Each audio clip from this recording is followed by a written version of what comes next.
let's get into the lesson. The lesson today, I titled it, Addicted to Coffee. Addicted to coffee. And we're taking adjectives, in this case addicted, and a preposition, to. Addicted to. If you're addicted to something, addicted to would always go together. It's a phrasal chunk. It's not a phrasal verb because addicted here isn't a verb. You know, normally, probably your favorite thing to study are phrasal verbs. But this is not a phrasal verb. But it's a similar idea. Addicted is the adjective form, and to is the preposition. They go together and form one phrasal group, addicted to. So we're going to look at different adjectives with the different prepositions that go together. And then you're going to do some practice exercises, and then I'll give you your assignment to do this week. Let's get into the lesson. Check this out. Do you drink coffee? Are you addicted to coffee? Are you addicted to coffee? Some people are addicted to coffee. How do you feel? We're going to look at certain prepositions to go with different adjectives. About, by, in, of, on, to, with. Say the adjectives with me to see if we share the pronunciation. Addicted, hooked, obsessed, interested, tired, fond, crazy, tired, fed up, angry. I just noticed that I had tired here twice, so we're just going to have to deal with that. So here's what I want you to do. Take a few minutes, write these down. You only need to write tired once, but take a few minutes, write these down, and put the correct preposition with the correct adjective.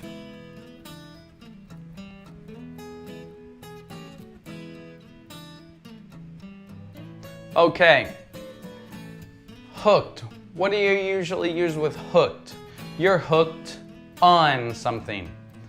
You're obsessed with something.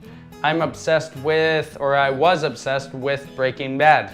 You're obsessed, you have to do it all the time. Hooked on means the same as addicted to. If you're addicted to coffee, you're hooked on coffee. Hooked on is a little lighter of a feeling. Interested in something.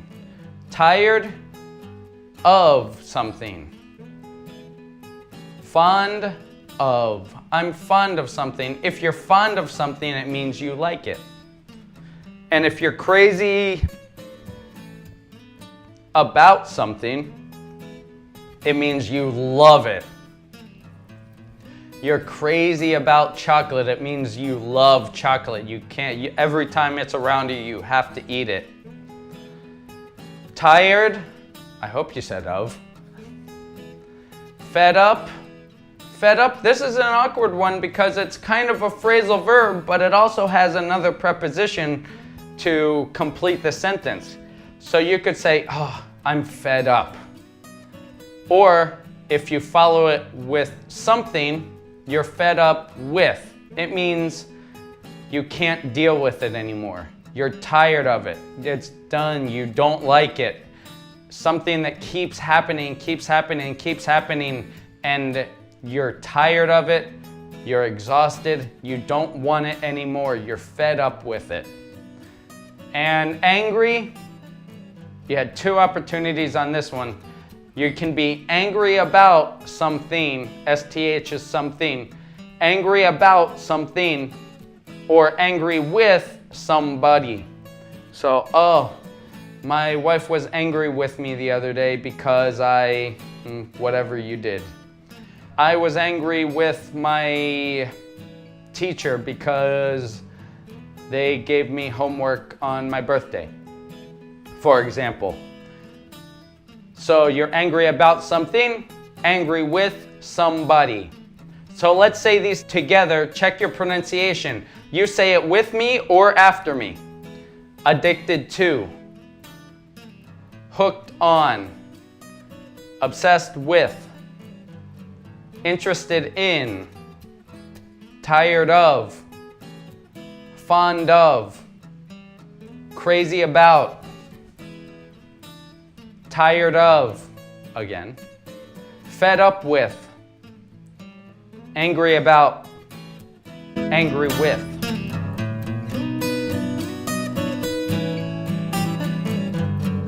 Now notice if the word ends in a D or a T, especially a D, the D sound goes with the second word. So we wouldn't say tired of.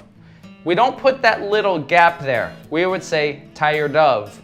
Kind of sounds like dove, tired of. Hooked on, fond of, tired of. Okay, it's those little pronunciation things, those details that help you with your fluency and help you sound more fluent. If you're addicted to coffee, you drink it all the time, obviously. But we can also follow that up with a verb. If you follow these phrasal groups with a verb, you always use the ing ending. That's called the gerund form, but use the ing ending, and that verb is gonna kind of act like the noun. So he's not addicted to coffee. He's not addicted to coffee. If we were to put an ing in there, a verb after addicted to, what verb would we use and what form would it be? What would it look like? He's not addicted to drinking coffee. So whenever you follow these up with a verb, follow it up in the gerund in the ing ending. Let's practice a little bit.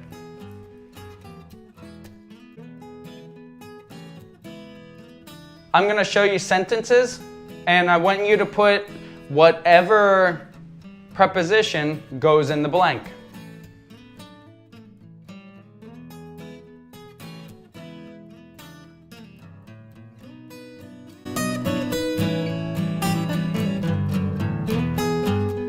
Let me give you your assignment for this week.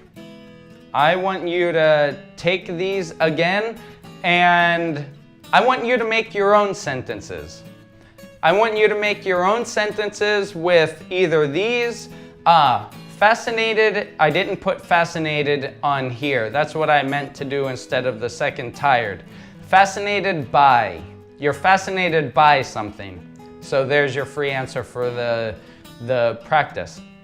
But take these, do as many as you'd like. If you want to do all of them, do all of them. Make sentences to practice each of these, because the best way to practice these is by practicing it in context. The best way to learn anything, especially in language, the best way to learn is to learn it in a context, to learn it in a sentence. And that's how you learn more, and that's really how we use language anyway, isn't it? Isn't it? So when you're making the sentence, make a variety of sentences. It's very common and it's very easy to just say, to continue to use I and the positive form. I'm addicted to coffee, check. I'm hooked on coffee, check. I'm crazy about coffee, check. I'm not crazy.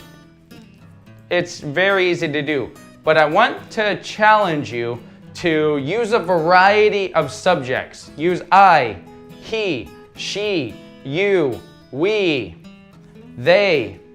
Use a variety of subjects when you do these examples. It will really help you. Also, keep these three forms in mind. That's why I have these written up here. Keep these three forms in mind when you do your homework, whether for me or for your class. If your teacher asks you to write examples, do yourself a favor And do yourself a favor. Do yourself a favor. That's what we say when we suggest something that's good for you.